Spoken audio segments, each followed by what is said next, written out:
Bagaimana sih persisnya pembentukan mutiara dari tiram? Baiklah, kita akan pelajari informasi berikut ini. Sudah menjadi pengetahuan umum bahwa mutiara berasal dari kerang tiram, namun bagaimana dan mengapa prosesnya tidak banyak yang tahu persis. Proses pembentukan bermula ketika pasir parasit atau material organik lainnya menyusup masuk dari cangkang tiram yang terbuka dan mengenai bagian mantel lapisan yang melindungi organ dalam tiram. Di dalam beberapa kasus, objek asing turut melukai bagian tubuh tiram. Tubuh tiram pun menganggap objek asing sebagai potensi ancaman dan mantelnya menghasilkan lapisan yang disebut dengan nacre. Kerusakan yang terjadi pada bagian luar kerang yang berakibat pada mantel justru memicu respon yang sama untuk memperbaiki kerusakan. Zat nacre terdiri dari kalsium karbonat dalam bentuk mineral aragonit dan kalsit, sedangkan protein kosin dan konsiolon kurang lebih berfungsi sebagai lem yang merekatkan lapisan-lapisan.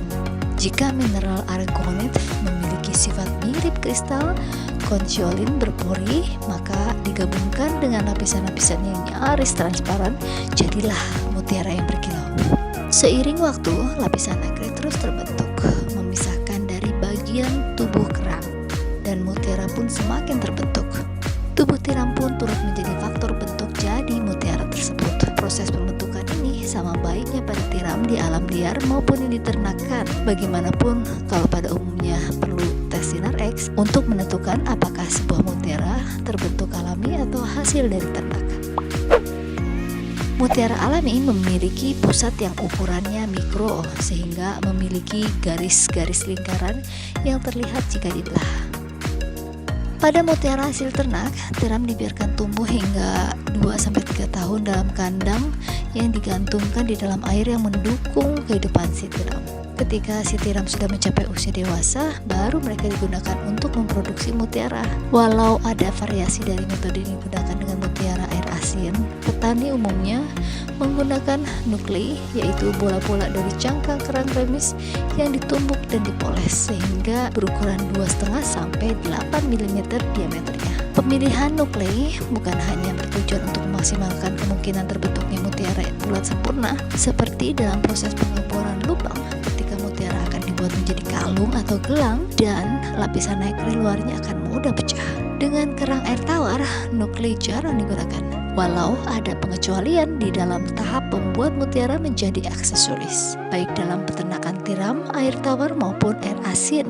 Ketika seekor tiram sudah cukup dewasa, tiram diangkat dari air dan ditempatkan di lokasi yang kering dan teduh selama 1,5 jam. Nantinya cangkang mereka akan terbuka. Peternak mutiara juga akan melebarkan bukaan di cangkang tiram dengan penahan.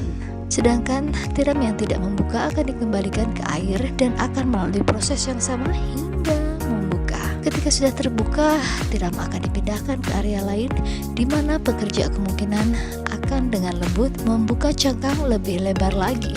Jadi proses ini tidak boleh dipaksakan sebab membuka cangkang tiram terlalu lebar bisa membunuh mereka. Untuk memasukkan nuklei bersama jaringan mantel berbentuk persegi yang diternakan dari tiram lainnya. Secara umum, satu tiram yang mati bisa menghasilkan mantel yang cukup untuk 15 kali penanaman, sehingga jaringannya tetap hidup, mampu memicu nacre setelah diletakkan selama beberapa jam. Baik nuklei dan jaringan mantel perlu tetap bersentuhan satu sama lain, sehingga bakal mutiara dipastikan terbentuk.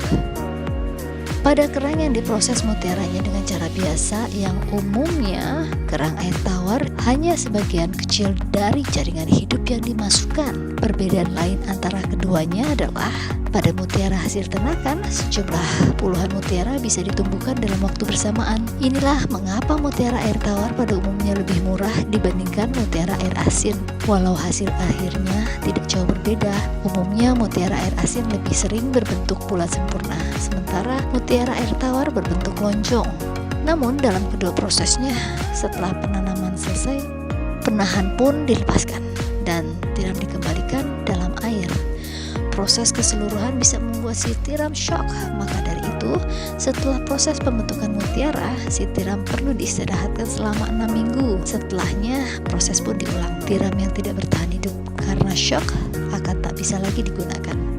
Bagi tiram sehat di mana proses penanaman sukses, mereka bisa diternakan untuk menghasilkan mutiara selama 5 sampai dengan 6 tahun. Walau begitu, tiram dengan bola nuklei bisa diambil mutiaranya dalam waktu yang lebih cepat, antara 6 sampai dengan 12 bulan.